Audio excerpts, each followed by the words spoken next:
Assalamualaikum semuanya.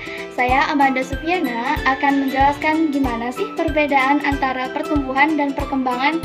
Yuk kita simak bareng-bareng. Pengertian pertumbuhan dan perkembangan.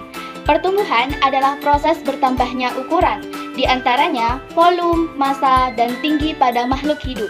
Contohnya, pertambahan tinggi batang dan jumlah daun. Pertumbuhan ini bersifat inversibel, yaitu tidak dapat balik. Pertumbuhan pada tumbuhan terjadi karena adanya pertambahan jumlah sel dan pembesaran sel. Proses ini terjadi akibat pembelahan mitosis pada jaringan yang bersifat meristematis. Misalnya, pada ujung batang, pada pembelahan tersebut dari satu sel akan dihasilkan dua sel anakan. Sel-sel anakan tersebut mempunyai sifat genetik yang sama dengan induknya. Pengukuran pertumbuhan pada tumbuhan dapat dilakukan dengan menggunakan auxanometer yang berfungsi untuk mengukur kecepatan bertambahnya panjang batang tanaman. Tumbuhan dibagi menjadi 4 fase, yaitu yang pertama, fase log merupakan fase yang laju pertumbuhannya masih berjalan lambat dan sel-sel yang membelah hanya sedikit. Yang kedua, fase eksponensial merupakan fase yang laju pertumbuhannya mencapai kecepatan maksimum. Sel-selnya aktif membelah dan mengalami elongasi. Fase yang ketiga, fase stasioner, merupakan fase yang laju pertumbuhannya berlangsung konstan atau pertumbuhan terhenti dan ukuran tumbuhan sudah tidak mengalami perubahan. Fase yang keempat, fase kematian, merupakan fase yang laju pertumbuhannya makin menurun dan tumbuhan mengalami penuaan. Pengertian perkembangan, yaitu proses perubahan yang menyertai pertumbuhan menuju tingkat pematangan atau kedewasaan makhluk hidup. Pada proses perkembangan akan terbentuk struktur dan fungsi organ yang makin kompleks dan sempurna. Perkembangan merupakan proses kualitatif sehingga tidak dapat diukur.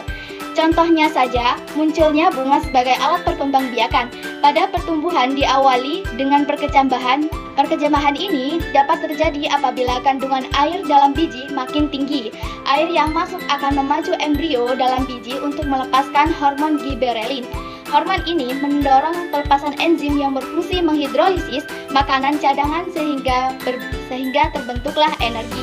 Energi ini digunakan untuk proses awal pertumbuhan dan perkembangan embrio dalam biji. Ada dua tipe perkecambahan, yaitu perkecambahan epigeal. Ciri utama tipe perkecambahan ini ditandai dengan terangkatnya kotiledon ke atas permukaan tanah. Contohnya pada gambar di bawah ini. Peristiwa ini terjadi karena adanya pemanjangan bagian hipokotil, yaitu ruas batang di bawah kotiledon. Kotiledon dan plumula atau bakal daun terdorong ke permukaan tanah. Perkecambahan tipe ini umumnya terjadi pada biji tanaman, contohnya pada kacang hijau dan kacang kedelai. Perkecambahan hipogeal.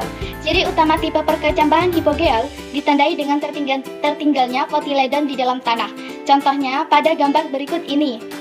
Bagian yang mengalami pemanjangan adalah ruas batang di atas kotiledon atau disebut epikotil, sehingga bakal daun atau plumula bakal menembus tanah dan kotiledon tetap di dalam tanah. Perkecambahan hipogeal terjadi pada biji tumbuhan, contohnya pada jagung, padi, dan kacang kapri. Perbedaan pertumbuhan dan perkembangan pada makhluk hidup. Pertumbuhan dapat diamati secara kasat mata, sedangkan perkembangan berlangsung dalam diri masing-masing individu. Contohnya sebagai berikut. Seperti pertambahan tinggi badan individu dapat diamati secara kasat mata, sedangkan perkembangan bahasa hanya dapat dirasakan tanpa dilihat. Pertumbuhan dan perkembangan pada hewan dan tumbuhan. Pada hewan terjadi di seluruh tubuh, berbeda dengan tumbuhan yang terjadi hanya pada bagian tertentu saja, yaitu di daerah meristem. Berikut contohnya. Nah, gimana teman-teman penjelasan tadi? Semoga bisa dipahami ya. Sampai jumpa dan Assalamualaikum.